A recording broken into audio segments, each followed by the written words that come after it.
Hi guys, welcome back to my channel For Your Heart and Home. My name is Dee Dee. Welcome into my kitchen. Thank you for spending this time with me today. The theme for today's video is Cook Once, Eat Twice. I am showing you what we will eat on a typical weekend, and I will show you how I batch cook. That way I have a meal for that day and something to go back to throughout the week. The first thing I'm showing you today is dessert. I am making homemade ice cream once again. I'm trying to use up all the pie crust that I bought during the holiday baking season, and each time I use the pie crust, I try to use it in a different way. So today I made ice cream in my ice cream machine, and I will link for you a video showing more steps of how I make the ice cream. But by this point in the day, the machine had churned all the ice cream and it was time to put the pie together. I like this dessert because it's quick, it's simple, and it's very customizable. Once my machine went off, I took it and used the ice cream to fill the pre-made crust. And then I was trying something new today. I have topped the ice cream pies before with chocolate chips, and I have topped the ice cream pies before with peanut butter chips. But today I also wanted to top it with some nuts. I thought that would bring a nice change to something that I had already prepared for our family. So in addition to using peanut butter chips as well as chocolate chips, I'll be adding some cashews and some peanuts to the top of these ice cream pies. I will say these turned out really well. I really liked the taste of this combination, and this is definitely something I would be trying again.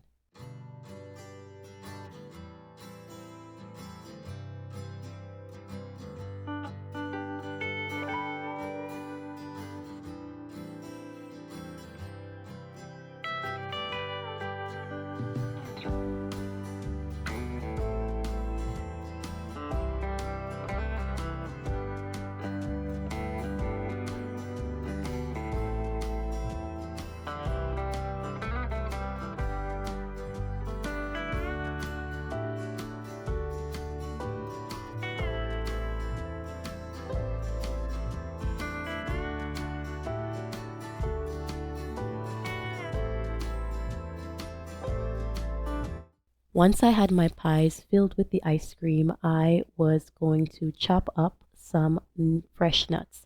Again, I'm adding peanuts and cashews to the tops of these ice cream pies.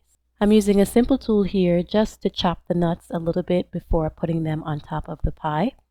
Very quick, very simple, and I like the fresh aroma that it releases on the tops of the pies. I like these kinds of desserts again because they're very customizable. You can use whatever it is that you prefer, whatever you have on hand to top these ice cream pies.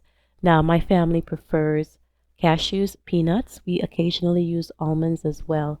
So if I were to do this again, I could easily swap out any one of those and they would make great toppings for this ice cream pie.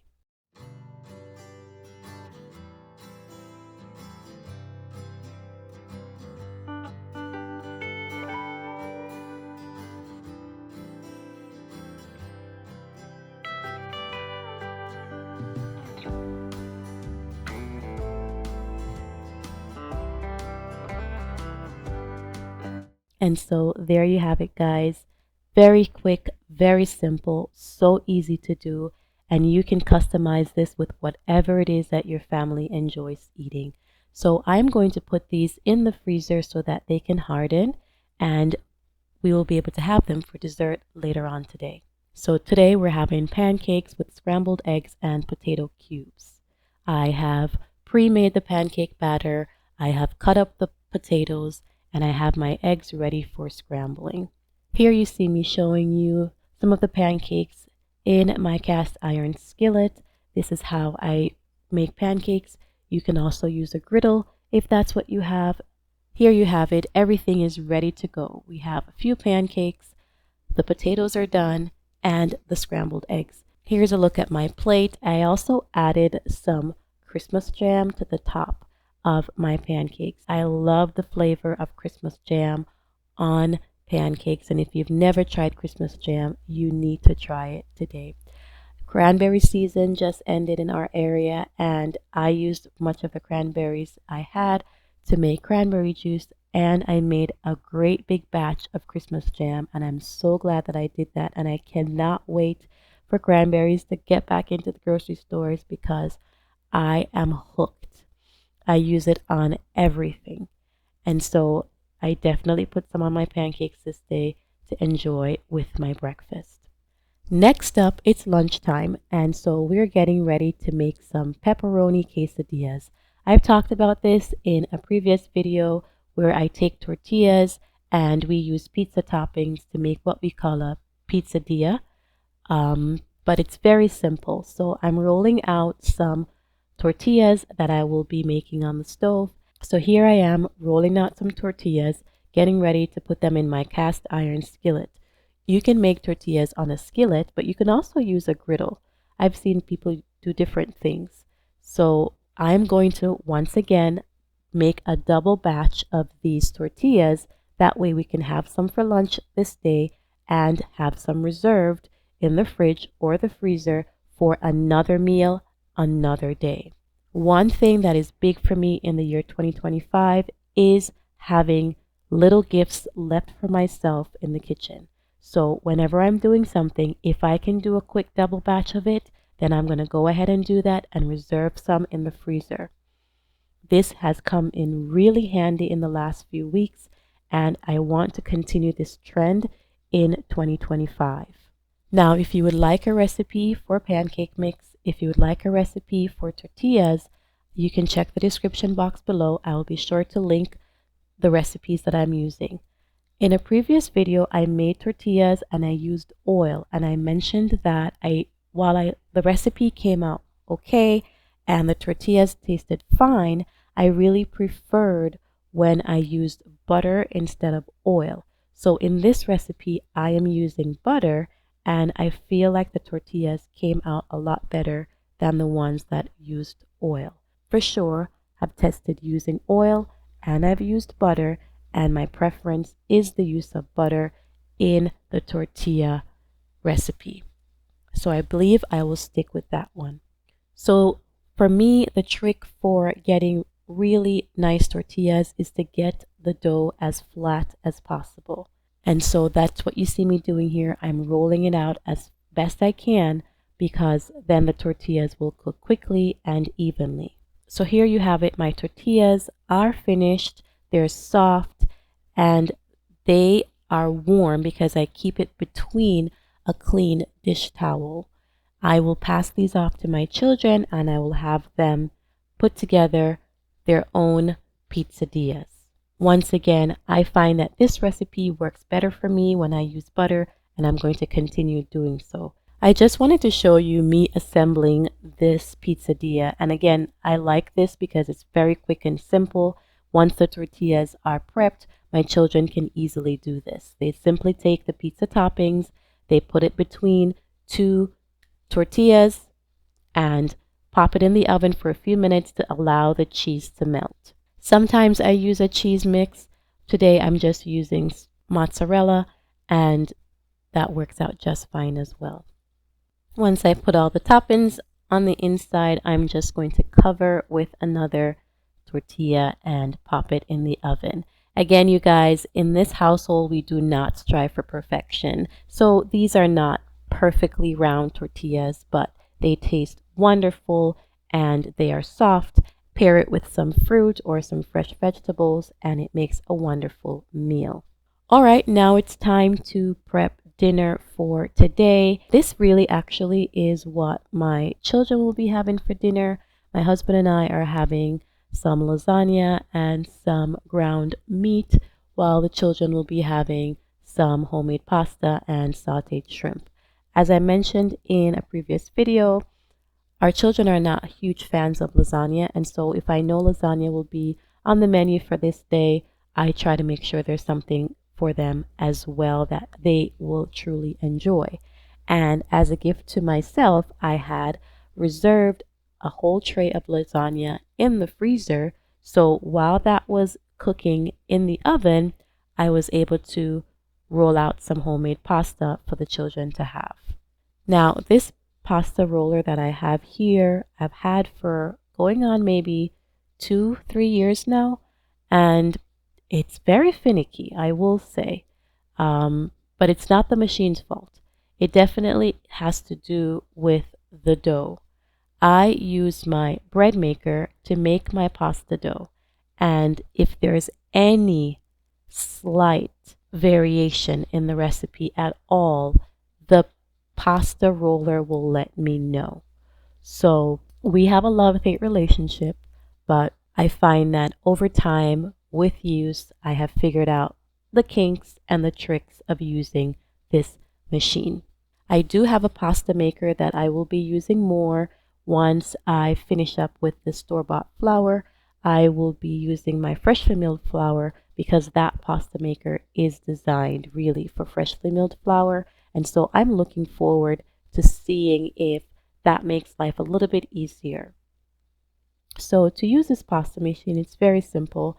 I get my pasta dough that again was made in my bread maker, and I divide it into manageable portions, and then I will first slide it through one side to get it nice and flat, and then the other side is for cutting it into the shape that I prefer. On this day, it's not spaghetti, it's really a thicker cut of pasta. It's more like fettuccine, and that's what my children like, and so that's what I was rolling out today. And it takes a few passes through the pasta maker to make this work, but again, this was actually a good day because sometimes I really have to fuss with the pasta maker to get things going. But today, the dough was perfect, the pasta maker was ready to do its thing, and everything worked out really great. Once I roll it through the cutter section of the pasta machine, then I put it on my drying rack that you see here on the left side of the screen. I love using this drying rack because it gives me an opportunity to get the pasta out of the way, but also by the time I'm finished rolling out all of this dough, most of the pasta has dried, and that makes putting it in the freezer that much easier. I find if you put the pasta in the freezer when it's still room temperature, when it's still warm, and it freezes that way, then it's just a mess when you take it back out of the freezer. So if you have a dehydrator, or if you have the ability to leave the fresh pasta to dry out completely, I suggest doing so before freezing it. That is my experience. That is what works for me. So I'm just going to keep doing this until I have rolled out all of the dough that I have here. And once I am finished, I will have enough pasta for several meals. My children eat pasta in small amounts, and so this was dinner for this day and probably 2 or 3 more meals for the rest of the week. We had some for a quick lunch, and then there was also a second night where my husband and I had lasagna, and so I had the pasta already frozen in the freezer. I just pulled it out, put it in some already boiling water with salt, and we had fresh pasta. We also had it for a quick lunch. And again, this is just giving gifts to my future self. And this is no different than going to the store and picking up a box of pasta or having pasta already in my pantry. Yes, it takes some planning. Yes, it takes some time to roll out the dough. And yes, for something like this, it would be more helpful to have a machine. But pasta has been made by hand for centuries, and it is something that you can do. I enjoy the process when everything is working well, but sometimes it does get frustrating. So I just want to put that out there. But this is my experience.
Alright, so I'm almost done rolling out all of the dough, and I just wanted to change my camera angle so you can see what I have, what I'm working with here.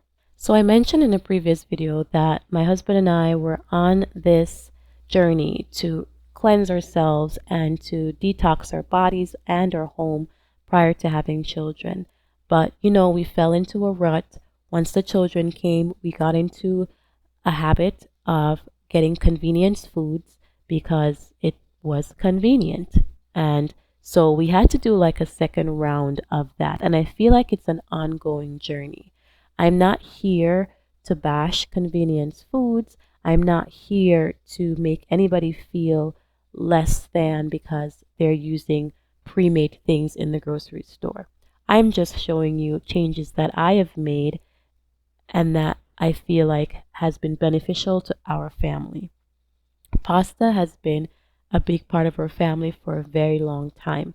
We like to use it because it's easy, it's tasty, and can be used in so many different recipes. So one of our children was really not addicted, but pasta was all she wanted to eat.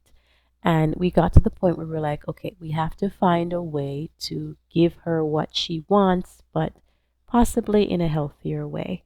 And so I went on this journey to figure out if I can make my own pasta at home and arrived at this solution.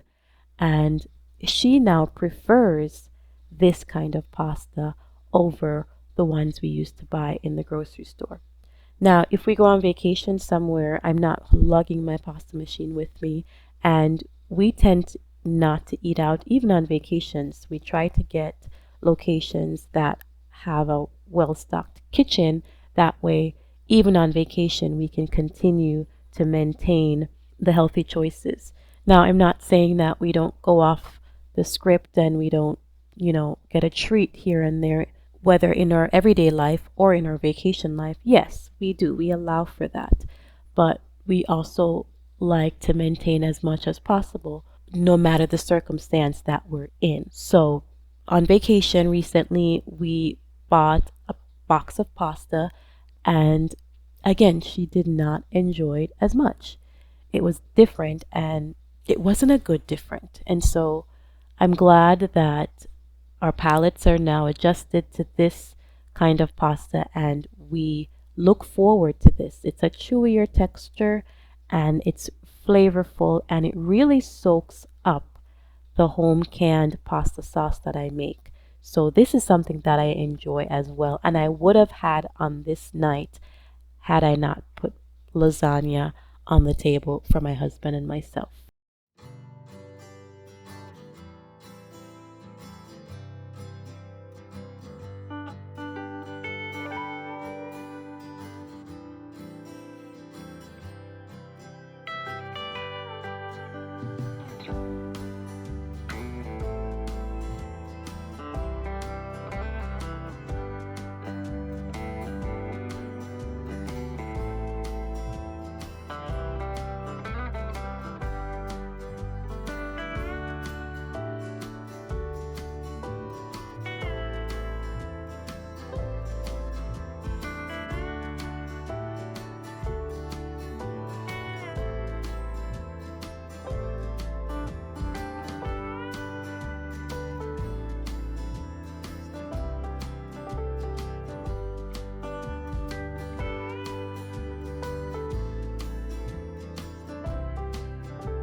So like I said, while the lasagna was in the oven, I was rolling out this fresh pasta for my children.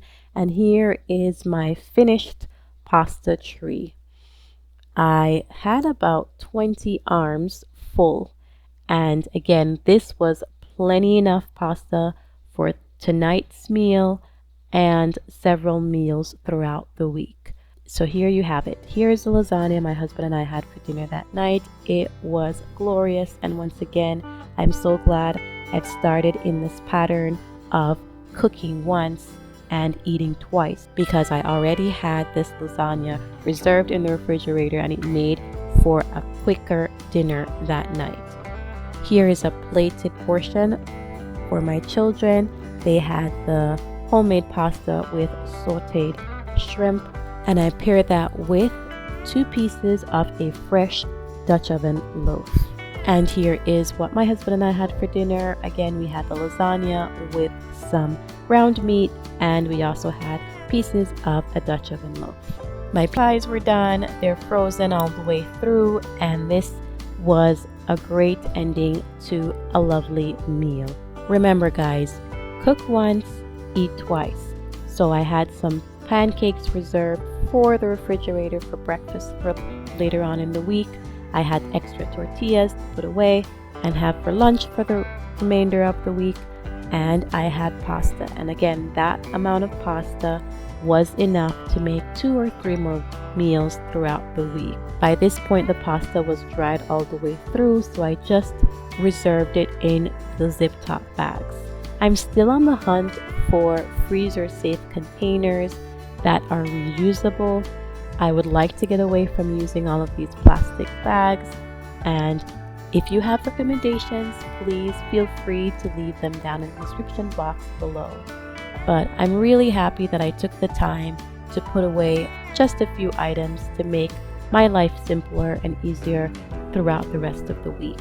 So that's it, you guys. Thanks for hanging out with me today. I hope you found some inspiration by watching this video. Please like and share my content and subscribe to help me grow. Thanks for stopping by, and I'll see you in the next one.